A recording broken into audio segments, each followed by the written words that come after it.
我報個價俾你8000蚊個方。8000蚊肯定唔得，你唔好嚇我啦，8000蚊就肯定唔得。呢層樓即係你哋而家賣咗佢就諗住出工資俾啲工人。係啊，俾工人啦。咁你好值得俾人尊重喎，你好老細喎。呢個係只拍筍盤嘅頻道，港人灣居。Hello， 大家好，阿輝。今日我哋可能又要拍一期比較傷感少少嘅故事。珠海小微企業主喺經濟下行週期經營不善，入不敷出，要變賣名下唯一房產坦洲東城四季。背面咧就係坦洲大道。依家我哋過去揾業主睇下有咩料到。Hello， 陳生。咩嚟㗎啦？係，帶個咪先。好。你覺得呢個小區嘅環境點樣啊？小區環境唔錯㗎，因為我哋呢個小區係人車分流，咁然之後嘅話咧，總共小區嘅綠化啊、環境啊各方面都唔錯。綠化38%算係高啦，但係你話啱先話個人車分流咧，佢係冇完全分流嘅。你包括前面嗰棟、南面嗰幾棟啦，樓下全部都可以停車。係嗰側邊嗰度有幾棟，嗰3棟係㗎。係，而且呢個小區咧早期有滲水同埋開裂嘅情況。滲水以前係有啲，但係咧我哋呢幾棟咧，因為係早期開發嘅嗰啲仲冇有，咁下面嗰啲咧就係有啲啲。佢反而佢上面呢一層咧係做咗個軟基處理，因為佢下邊係車庫。係啦。反而佢下面質量咧，呢度嘅質量一定會比呢邊高。係呢邊可能會有下沉，但係呢邊就唔會。呢邊唔會啦，係啦。你覺得呢邊嘅便利度點樣啊？生活好方便㗎，出邊嘅話咧，奇關巴士去到就係關口嗰度，同埋咧就係嗰個去山姆啊，大概揸車10分鐘咯。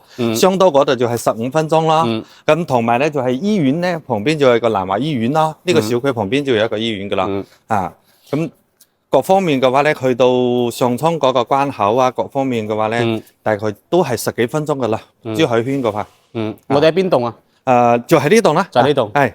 佢小區其實都有帶有底箱。有底箱有，佢入住率咁高嘅情況之下，佢底箱咧運熱率唔高，係咩問題？因為點講咧？因為之前大道呢度係整緊嘛，咁之前咧係啲商業咧係幾可以㗎，咁即係坦洲大道修路嗰陣時影響咗佢哋開業。係啦。OK，明白晒。係。呢度幾梯幾伙啊？2梯4戶嘅。2梯4戶。等於呢邊係消防通道。係呢個呢度。幾大積啊？105個方，105個方，係。呢個應該係，呢個係廚房嚟㗎，帶生活露台，係帶個生活陽台，L 字型。呢邊係朝南，咁然之後客廳咧就係朝東北向。咁相當於你嗰個陽台係朝東北向咯，係東北向。但係佢當其時，你10年前嘅回應咧，佢都係做咗個等寬嘅。冇，我係18年買翻嚟㗎。18年咧，當時買翻嚟係145萬買翻嚟㗎。145萬。係。然之後咧，因為響珠海住呢度咧，就租俾人哋㗎。租俾人哋嘅。所以啲家私咧就簡單啲啦，咁樣啦。咁然之後陽台咧就係出邊嘅景都幾可以㗎。呢個就係坦洲大道嚟㗎。係。坦洲大道修好咗之後咧，從呢度出發，大概15分鐘就可以去到華發商都。對面咧就係佳景1城1期，佳景康城1期。但係我哋呢個東北朝向嘅話咧，佢冬天會比較冷啲。係。你朝早嘅日照時間係唔夠㗎嘛？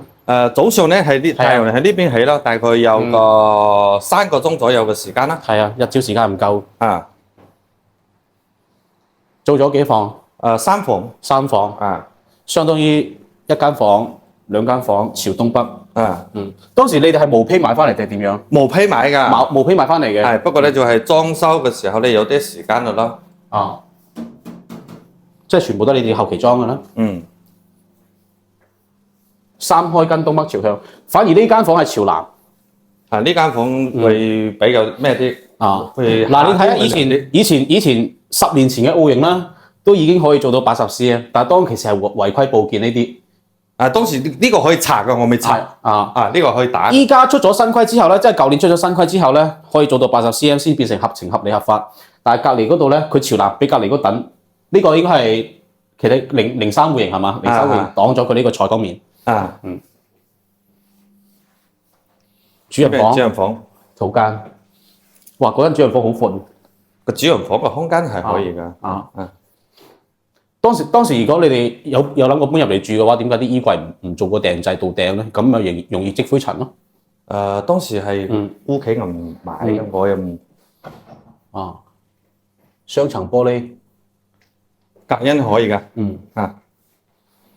個洗手間真係好闊。呢個洗手間。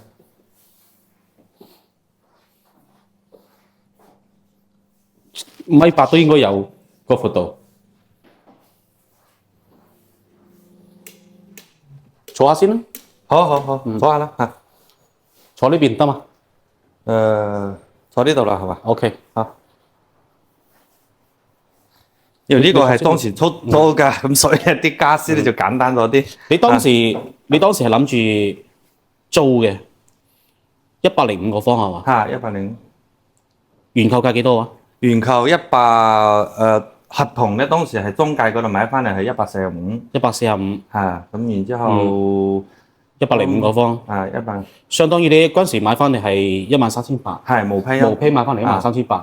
裝修使咗大概有12萬到咯。12萬左右，即係你成本價就等於係150零萬。差唔多157萬。差唔多150幾啦。157萬。啊。依家點解諗住放翻出嚟嘅？手頭上依家生意難做嘛。生意難做。係啊，咁然之後資金緊張啦，呢個就諗住平平地出咗佢啦。做邊行啊？你哋？我以前咧係開廠㗎，咁。開廠。係，咁然之後依家國際形勢唔得嘛，咁啲貨出唔到去啊，啲工人要出工資啊。出工資。呢層樓即係你哋而家賣咗佢就諗住出工資俾啲工人。係啊，俾工人啦。咁你好值得俾人尊重喎，你好老細喎。然之後咧要揀點講咧？出完工資，咁然個廠咧要縮晒啲範圍嘛，咁然之後搬到其他地方，咁要使一筆錢咯。咁然之後啲員工要隨啲員咯，依家生意唔得啊，難做啊。東城四季咧，呢個行情你有冇了解過？我都有了解，咁呢套房咧，按照依家嘅行情嚟講咧，我都響其他嗰啲網站有睇過，百零萬咧，依家係可以買得到。大概係我心目中係咁啦，諗住買個100萬到啦，用唔到1萬蚊一個方啦，咁咯。你話嗰個百零萬咧係冇可能嘅，即係睇翻近期啦，1月份嘅成交記錄，呢啲係賣到9200一個方，1月份買咗4套，2月份冇成交。即係我哋而家嘅行情價，大家即係市場可以接受到呢個行情價咧，只能夠去到9200呢個均價水平。但係人哋嘅裝修咧會比我哋呢度好。個裝修咧講真係差到。我哋呢邊係簡裝，所以我哋呢邊嘅話咧9200係去唔到嘅，上唔到嘅。而且呢個小區嘅話咧，如果你真係有真正去了解呢個行情嘅情況之下，你應該知道成個東城四季目前現時嘅二手掛牌量去到358套，係358套。係有去到咁多掛盤啊？二手掛牌量358套。哇，咁就所以你而家放出嚟嘅話咧，你想喺呢358套裏邊脫穎而出嘅情況之下咧，你一定要有個底。但係咁樣嘅話，我就蝕好多噶咯喎，因為咁樣計埋裝修，你話9000零蚊，咁樣唔回到要90幾萬個，90幾萬嘅話，咁我就蝕咗差唔多60幾嘅咯。即係我睇翻你層樓，其實我睇翻你喺2022年咁上下都好似有掛個牌，跟住後尾又切翻落嚟，係咩原因？嗱時候咧係點樣咧？就係當時。我老婆話，就係呢套屋咧，要自己要唔嚟做，要唔嚟住，咁然之後咧諗住話放咗佢。20年嘅時候咧，人哋出咗130幾萬，我未買。我諗住當時買翻嚟嘅價錢加埋個裝修都蝕錢噶嘛，咁我就唔肯放咯。哦，咁樣。但係當時，依家你哋放翻出嚟嘅話，一定要去買當時做呢個決定，呢張單一定要買。